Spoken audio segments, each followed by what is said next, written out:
Well, Alan, unfortunately, what's been a cracking month's worth of one-day cup cricket has reached a sad demise today in the final. To be truthful, we didn't play our best cricket today, and credit to Glamorgan, they played well, and fair play to them. Yeah. Do you think they probably got about 30 runs too many towards the end there, particularly when you got their big hitting batsman Kieran Carlson out for 82? They then added about another 136 runs for the final 5. It just nudged it on to a, sort of an area of doubt, didn't it, really?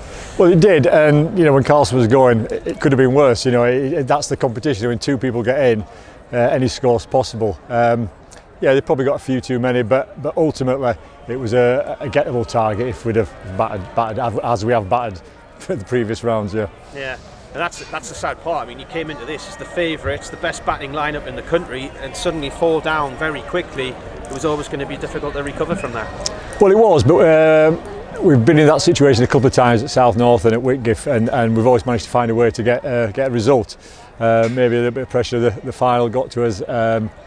We couldn't quite manage it really. We just needed to get a partnership going early, get in front of the rate, and then do what we've done in previous games and get over the line. Yeah.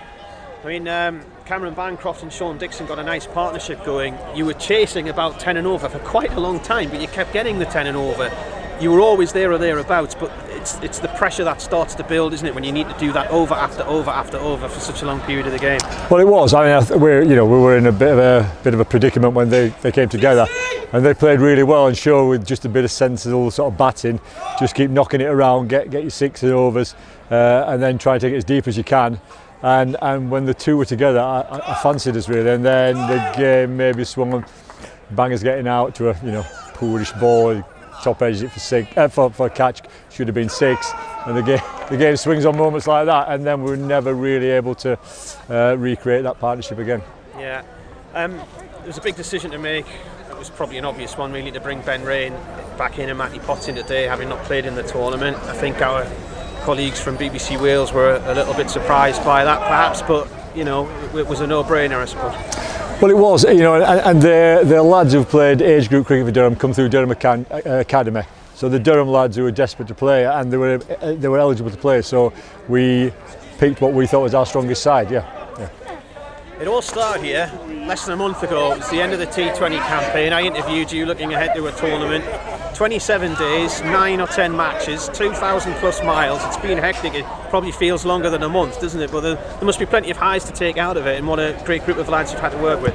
Look, I've had some fantastic lads to work with. It has been tough. It's sort of a gruelling sort of schedule really, and there's 400 in his first game.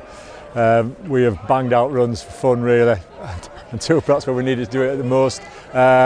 Some fantastic pursuit. Luke Deneathy, Jack Campbell, these young lads coming in, taking the chance, doing well. It's been a fantastic tournament for us. We just couldn't quite put the cherry on top of the cake really. It's upsetting, it's disappointing, but life goes on.